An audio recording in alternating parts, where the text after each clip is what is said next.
আসসালামু আলাইকুম। আজকে দেখাবো যে কোনো ফেসবুক অ্যাকাউন্ট নষ্ট করার যে সিস্টেমটা, মানে এটা হলো অফিসিয়াল সিস্টেম যেটাকে বলে, যেটাতে 100% নষ্ট হবেই।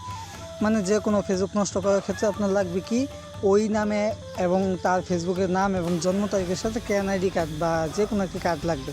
তো আপনি ক্রমে যে সার্চ করবেন যে ইম্পোস্টার রিপোর্ট, এইটাই মূলত সেই রিপোর্ট যেটা দিয়ে ফেসবুক অ্যাকাউন্ট নষ্ট করা হয়। তারপরে দেখবেন যে রিপোর্ট অ্যান্ড ইম্পোস্টার অ্যাকাউন্ট, এখানে চাপ দিয়ে দেবেন। তারপরে চাপ দিবেন আপনি যে নোতে চাপ দিবেন, তারপরে ইয়েসে চাপ দিবেন। নোতে মানে জিগাইতেছে আপনার কাছে কি ফেসবুক অ্যাকাউন্ট আছে কিনা, না। তারপরে আপনাকে একটা নাম দিতে বলবে, ইউ নেম, মানে তোমার নেমটা দাও। ওইখানে আপনি আপনার নিজের একটা নাম দিয়ে দিবেন। এখানে আপনার মন ইচ্ছা আপনি যে কোনো একটা নাম দিতে পারেন। তারপরে দিবেন যে কন্ট্যাক্ট ইমেল, এখানে একটি জিমেল দিয়ে দিবেন। আপনি যে কোনো জিমেল দিতে পারেন, মানে যেখানে তার রিভিউটা দিবে যে কারটা কাজ করবে কিনা। আমি এখানে একটি হটমেল মানে টেম্পোরারি মেল ব্যবহার করতেছি। আপনার যেইটা খুশি ওইটাই দিতে পারেন, আপনার পুরনো নতুন এইগুলো কোনো ফ্যাক্ট না, আপনি যে কোনো একটি জিমেল দিতে পারেন। তো দেখলেন আমি নতুন একটি জিমেল খুলে নিলাম। তো এখানে জিমেল বসানোর পরে নিচে বলতেছে ফুল নাম অন দি ইম্পোস্টার প্রোফাইল, এখানে দিবেন হলো যেই অ্যাকাউন্টটি রিপোর্ট করবেন ওই অ্যাকাউন্টের নামটা দিয়ে দিবেন।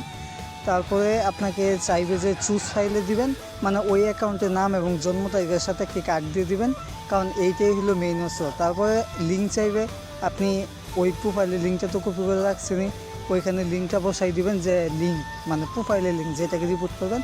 আর নিচে অ্যাডিশনালে লিখে দিবেন যে this is fake account, she is my, মানে সে আপনার নাম এবং জন্ম তারিখ ব্যবহার করে আপনার অ্যাকাউন্টটি চুরি করতেছে, বা মানে আপনি তার অ্যাকাউন্টটি আর রাখতে চাইতেছেন না, এরকম যে this is fake account, she is copy my name and my date of birth বা ফটো, এরকম কিছু লেখা দিলে এটা দেখে না তেমন একটা।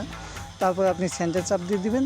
24 ঘন্টার মধ্যে আপনার একটা রিভিউ দেবে। 24 ঘন্টা না, এটা 2 থেকে 3 ঘন্টার মধ্যে একটা রিভিউ দিয়ে দিবে যে আমরা প্রোফাইলটি সরিয়ে দিয়েছি, এরকম একটা রিভিউ দিয়ে দিবে। আর এইটাই হলো সেই সিস্টেমটা যেটা দিয়ে ফেসবুক অ্যাকাউন্টগুলো নষ্ট করা হয়। এইটা ছাড়া আর কোনো সিস্টেম নাই যেভাবে নষ্ট করা যায়। তো থ্যাংক ইউ।